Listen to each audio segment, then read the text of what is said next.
Hizra Suci Utami dari Konsultan Fikmi semester 2 ingin mempresentasikan hasil saya tentang jasa hukum yang berkualitas. Di antaranya yaitu adalah advokat. Mau tahu apa itu advokat? Ikuti saya terus ya.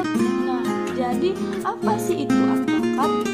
Advokat adalah seorang profesional hukum yang memberikan nasihat, representasi, dan bantuan hukum kepada individu atau organisasi dalam bentuk berbagai masalah hukum. Tugas mereka termasuk memberikan saran hukum, mewakili klien di pengadilan, dan menyelesaikan konflik hukum. Mereka bertindak atas nama klien mereka untuk melindungi hak dan kepentingan mereka dalam sistem hukum. Nah, jadi syarat menjadi advokat yang pertama adalah warga negara Indonesia, yang kedua bertempat tinggal di Indonesia, yang ketiga tidak berstatus sebagai pegawai negeri sipil atau pejabat negara, yang keempat berusia sekurang-kurangnya 25 tahun, yang kelima berijazah sarjana yang berlatar belakang pendidikan tinggi hukum, yang keenam lulus ujian yang diadakan oleh organisasi advokat, yang ketujuh magang sekurang-kurangnya 2 tahun terus-menerus pada kantor advokat, yang kedelapan tidak pernah dipidana karena melakukan tindak pidana kejahatan yang diancam dengan pidana penjara 5 tahun atau lebih, yang kesembilan berperilaku baik, jujur, bertanggung jawab, adil, dan mempunyai integritas yang tinggi.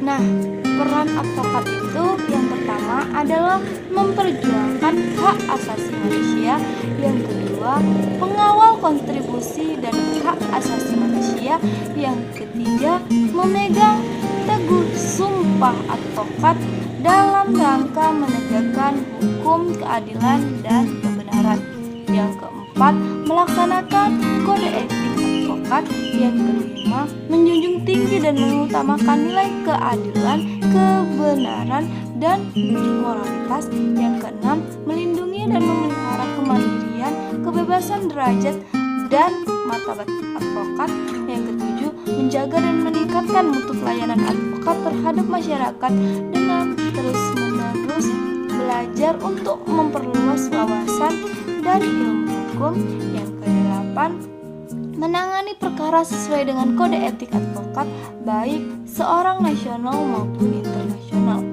yang kesembilan menjaga hubungan baik dengan klien dan rekan sejawat, yang kesepuluh memberikan pelayanan hukum, nasihat hukum, konsultasi hukum, informasi hukum, dan menyusun kontrak-kontrak, yang ke-11 membela kepentingan klien dan mewakili klien di muka pengadilan.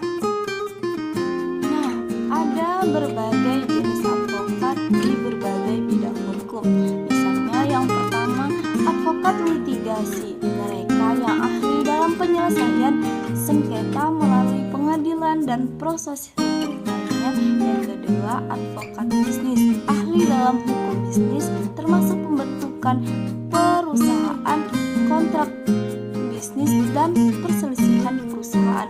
Yang ketiga, advokat keluarga mengkhususkan diri dalam masalah yang berkaitan dengan keluarga, misalkan perceraian, hak asuh anak, perwalian, dan perjanjian pranikah. Yang keempat, advokat properti mengurus masalah hukum yang berkaitan dengan properti seperti pembelian, penjualan, atau sengketa properti. Yang kelima, advokat kriminal, mereka yang mewakili terdakwa atau korban dalam kasus pidana di pengadilan. Yang keenam, advokat hukum lingkungan, spesialis dalam hukum yang berkaitan dengan lingkungan, perlindungan alam, dan kebijakan lingkungan. Nah, berapa sih tarif advokat itu? Tarif advokat sangat bervariasi tergantung pada berbagai latar seperti jenis kasus, tingkat pengalaman advokat, lokasi, dan kompleksitas permasalahan hukumnya. Beberapa advokat mungkin menggunakan biaya per jam, sementara yang lain mungkin memiliki